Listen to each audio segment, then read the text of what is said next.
I just followed this intuition and this understanding that if this is my business, I get to create my own experience. So I'm gonna go for it. And I can change whenever I want. That's the thing with business. You can pivot and change whenever you want. Welcome to Sales Pipe Pros Podcast. Here's your host, Mike Petrosyan. All right, everyone. Welcome to Sales Pipe Pros. Appreciate you taking the time. Today, my guest is very important to me, someone I've been following for the longest time. We've worked together, but she actually walked away from a six-figure job, and that's just commissions only, to start her own company, follow her own dreams and passions. And I am super excited to have her and talk to her about her experiences. Nadia De Ala, welcome. Thank you. Oh, biggest smile on my face right now just listening to that awesome intro. Thank you. Happy Good to have be you, here. Nad. First of all, before we talk business sales, my first go-to question for everyone is, how are you doing in this crazy time right now? Oh, I am being. That's all I can really say. I am just being with the ebbs and flows, the highs and the lows, and just taking whatever I can from all of this, good or bad. So Thank you. I'm doing well. Business-wise, I have basically 95% of my business is all done remotely and virtually online anyway. So not much has changed there other than I lost a lot of speaking gigs for in-person events and facilitation gigs at the beginning of this. And those have since been rekindled in relationships for virtual events. It's just taken some of these organizations a long time, but otherwise just adjusting to the sadness and the grief and the anger that came through. I think it took me about 3 weeks to finally, what I call like the reawakening of myself, saying like, okay, I'm here. This is what I'm dealing with. This is not changing. And I mourned what was and just kind of moved on. Now that my partner is here all day, every day, it definitely makes staying and working at home a different ballgame, and not being able to escape to cafes or even just stay outdoors in different settings, or even, just like being in a store or grocery shopping on the fly. That's just even kind of wild to me and does impact the daily breaks that I would implement as someone who worked remotely for a while. But it's okay. It's humbling, and I'm taking all the lessons. That's awesome. So let's take a step back. Let's talk about how you actually got into sales from the get-go, before your business, before joining a big corporation. How did it all start for Nadia? I always suspect this is what happens to most people, but I always say I got into sales accidentally. Right? Oh God. I don't know many people who said like, I studied to be a salesperson, or I went to school, or my goal in life was to be in sales.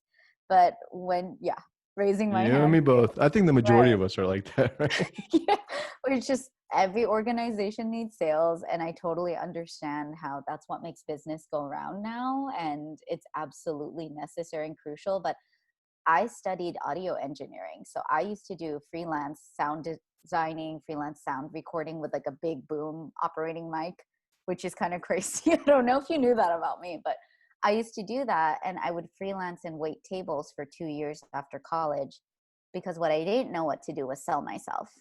I didn't know that being in a creative industry and studying that meant I wouldn't get a 9 to 5. No one ever really taught me how to freelance and have that. And I always think about it where if I knew what I know now about business and being a contractor, freelancer, and self-employed, I'd probably kill it. But I got really burnt out, quit my day jobs of serving tables, and completely quit audio cold turkey and went into hospitality sales. So I did that for a year, doing reservation sales, working with the sales team to hit their quotas there. Immediately knew I didn't like that. And on my 1-year anniversary, I put in my notice, and because I accepted a job with booking.com under the Priceline Group. Right. And was a sales operations coordinator at first. And I loved operations. So like, I don't know if you remember from when we worked together in HelloSign, I loved knowing the back end stuff and how to set things up myself, so I didn't have to rely on other people. Oh And yeah. I think it was because of that operations role. And then I applied after a year and a half to become an account manager, where Lake Tahoe market, so booking.com is hospitality sales, where we had to be on the road 50% of the time. So every other week I was on the road driving to my market, which was Lake Tahoe area at first, visiting motels, hotels there, which was kind of fun. It was a really cool area to be in. And then I eventually got Silicon Valley. So then I would have to start taking the 280 or the 101 down to San Jose, Oh, and that's meeting fun. with, yeah, fun meeting with people like the directors of the Fairmont or something, and just convincing them to give us as many room nights on booking.com as possible against our competitors. So Right. that was a different wild sales, fell into that, and eventually decided to try the whole tech thing, the traditional actual techie tech thing, and found HelloSign and became their first account manager, which was really interesting. And I really believe that's when I truly learned the art of sales and negotiations. So let's talk about your sales style. You were always fearless in my eyes. It was never, Really? oh yeah, oh yeah. It's like, yeah, that guy's gonna pay us, or yeah, that guy is gonna close, or that gal's gonna call me back, or tell us about your secret sauce. What is it that drove all those sales for you? So I think there were a number of things, and I felt really hard and long about this because I knew you would ask. And I think you're pretty much spot on. I'm such a relationship person. I do believe one of my superpowers is empathy, understanding, and another one is just being authentic and real. Yeah. I don't bullshit people. I don't sugarcoat anything because it just feels gross to me. It just doesn't feel natural for me, because I think that the best way to find solutions to problems is laying it all out on the table and really saying, Absolutely. what do you have? What do I have? What do we want to make? So one of the things is also owning my expertise, like really, really owning, I am the expert here for my product and service. And a lot of that had to do with me really building confidence in how I could talk about it. So my secret sauce was always making a good relationship with my stakeholders who were more technical than me. I always typed out my scripts, and would Right. practice them and read them and say them out loud so that I could speak a technical language. Because a lot of times we were selling to VP of technology, or we were selling to CTOs, and that Yeah. was really intimidating as someone who's seriously not technical at all. So that was part of it, to Yeah. be able to talk about it as if it was my natural language. And then, of course, the relationship building, being able Mhm. to trust that I could help them or be honest with them and tell them no when I had to. But relationship building is key, because that's exactly how I sell today too. I wouldn't sell, I would not want to show up as someone I wouldn't buy from. There you go. Trust me, I don't buy from people who are just like, leave me alone, you're bothering me. I don't want to buy from you. It doesn't feel good. And I will always pour my money into people who I love, Yeah. even if I'm not as interested in, say, a product in a retail store. If somebody impresses me or makes me feel good about the product, I want to support them and let them know sometimes, like, hey, I'll buy this Yeah. just because I think it's amazing that you sold me on this and I like you. Yeah. So Absolutely. I know we had a sales methodology. We followed Medic when we were at oh, HS, yeah. but Forgot remember all that? about that. Yeah. So are you still going along those lines, or do you kind of develop your own style at this point? Oh, that's so interesting. I just felt like a hit of nostalgia just thinking about that.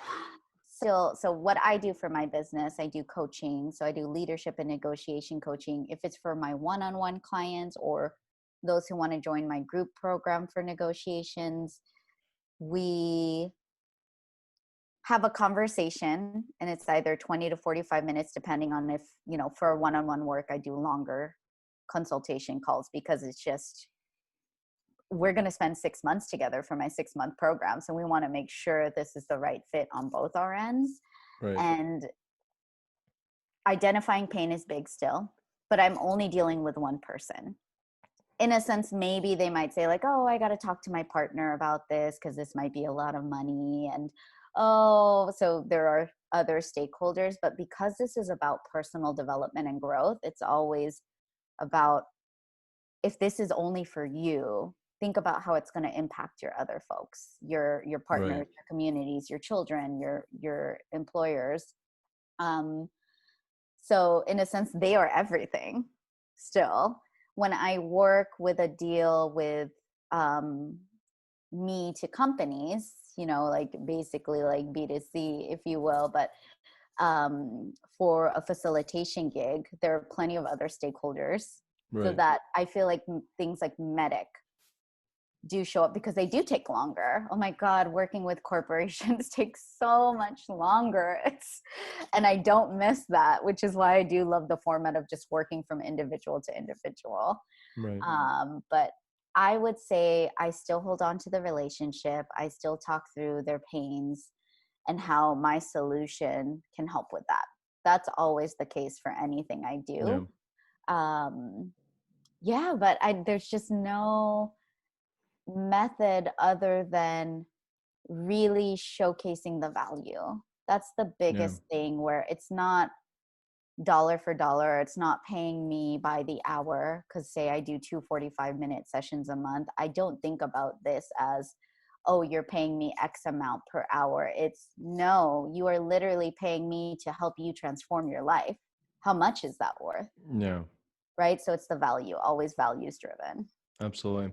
So let's dive into it. You walked away from a gold mine to follow your dream. I know that's like daunting to some other people, but in my opinion, that's very inspirational. I kudos to you for taking that type of leap. So one, why? Why would you do that? Is this why you brought me on, so you could find the answer? Well, okay. I had zero intention of starting a business. I actually took a self-funded career sabbatical with zero plans. And that was to take care of my own mental health and my own, I had a lot going on. I think you remember I was going through an immigration process with my partner, and Oh yeah, that's that was right. it was a really hard time. It was a really I know hard it took a time. toll on you. Yeah, I It remember took us a talking toll. about it. There was just something about, when you can't control anything. And I was going through therapy, which as a coach, I believe that time was my gateway drug into the coaching world, right? Into the self-development, self-growth world. And through that, I recognized how unhappy I was that I couldn't control this. And then I thought, oh, what else can't I control? And I hate to say it, I hated being quota driven. I hated being in sales. And I actually expressed to Brian even a year before, I said, hey, because I'm not afraid to say it, like, sales makes me unhappy right now. I believe I am meant for something else. Can you help me find something within here? Like, even I was interested in product or maybe customer success management, but I just was not into the process of sales anymore, and quotas and XYZ. I just knew in my bones something else was there. And so I took a sabbatical to kind of just decompress, to heal, to figure it out, and coaching fell into my lap. And then the more that I explored it, the second it came up to me that I should explore coaching, that is literally all I've thought about since July 2017, Mike. It has literally been coaching every second of the hour. And as I explored training and certification, little by little, I would also hire my own coaches, business coaches. I've always had one, because you drink your own Kool-Aid. You have to. I have always hired business coaches. And one of my first coaches helped me recognize that I was meant to pursue entrepreneurship, because you can take coaching and take it back to sales, right? One of the biggest leadership skills you could ever have is coach skills. But I just knew I wasn't ready to re-enter the workforce that way. And it just turned into this little by little, all right, I guess I'm starting a business. And then 6 months in, okay, still in business. And then, gosh, like basically 2.5, 3 years later, I'm full on. This is it. I'm only doing this. I'm making just as much as I did in tech, right? And I plan to make more because it's not fixed income.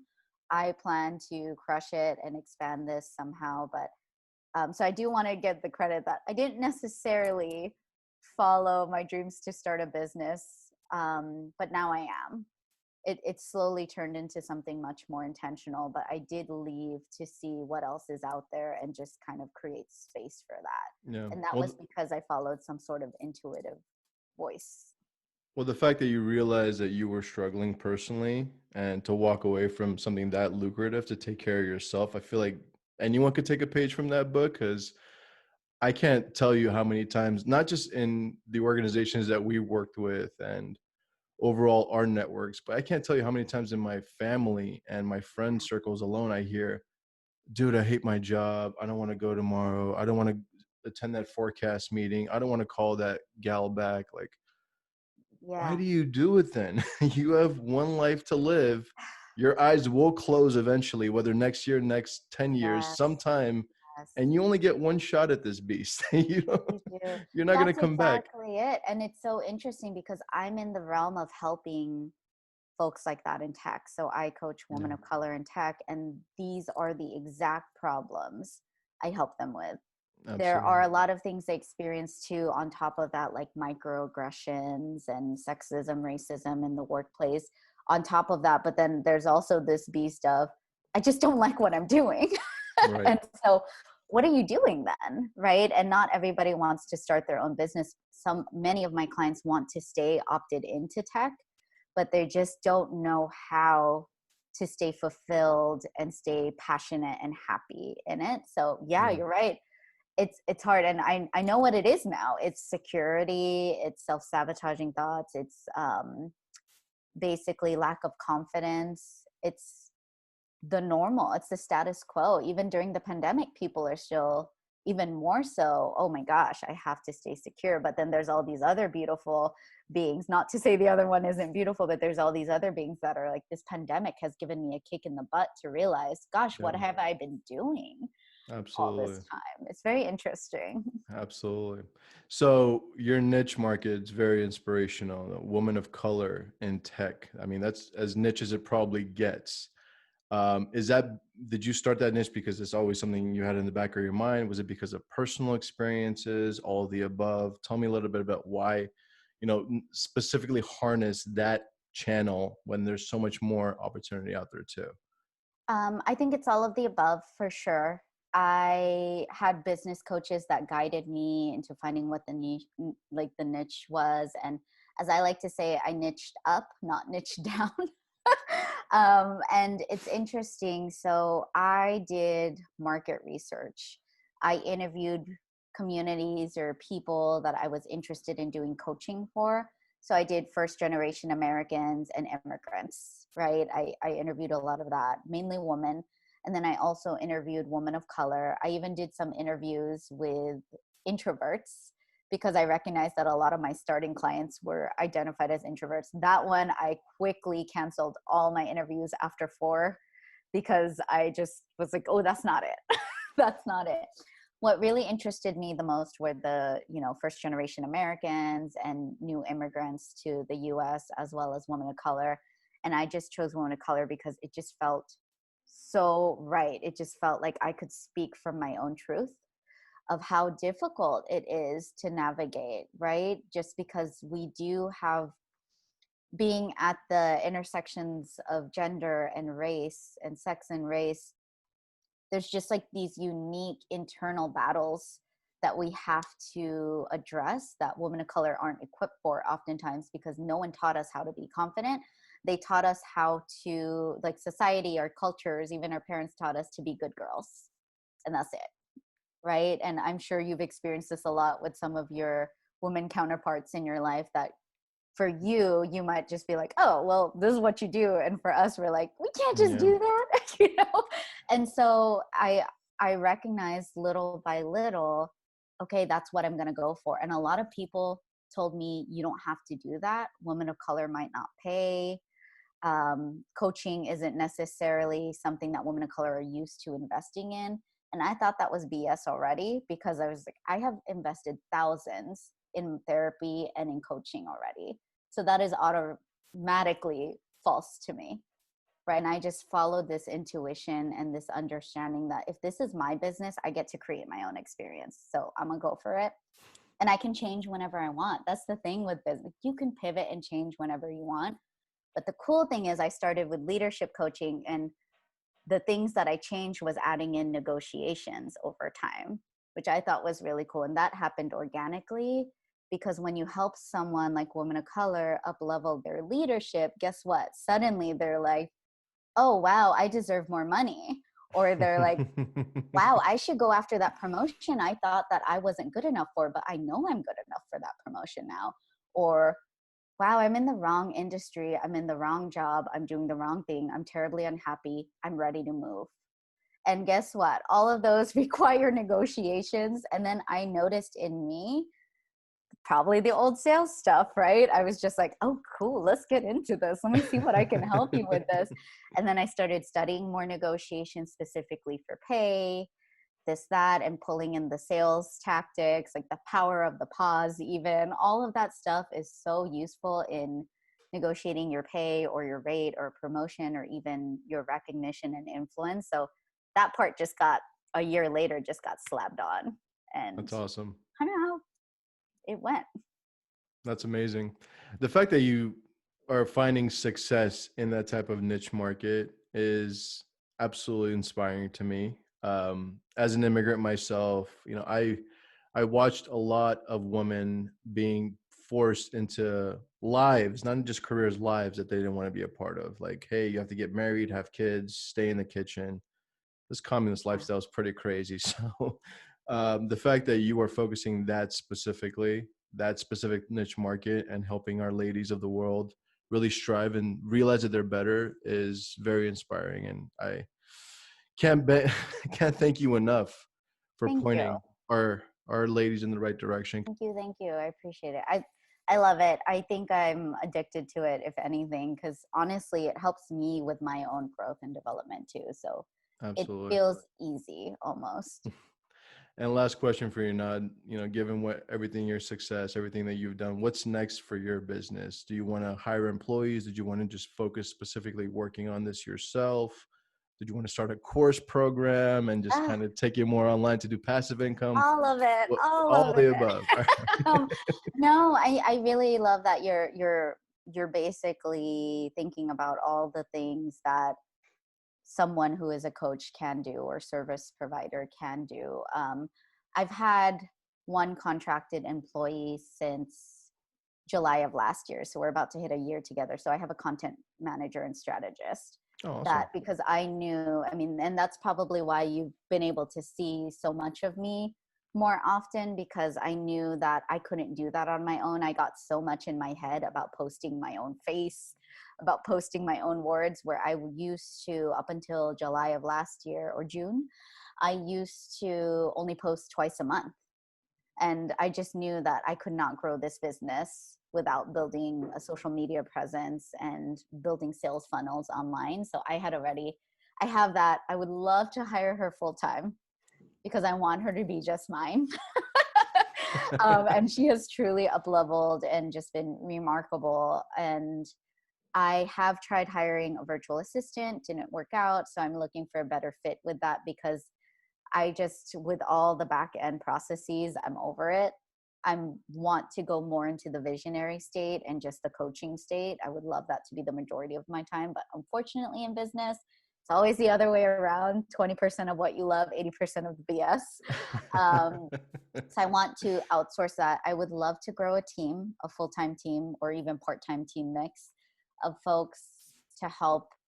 I do have my one-on-one program for 6 months at a time through Nadia De Ala coaching. And I also am launching my third cohort for the Badass Women of Color Negotiators group. It's a 10-week program that starts mid-June. And it is for self-identified women of color to up-level their confidence, their leadership, and their wealth. So Awesome. that's the next one. And then I would love to create a course for passive income and basically evergreen funnels to be constantly putting through it. That is the goal. And I have a feeling it's going to be around negotiations. I just don't know when.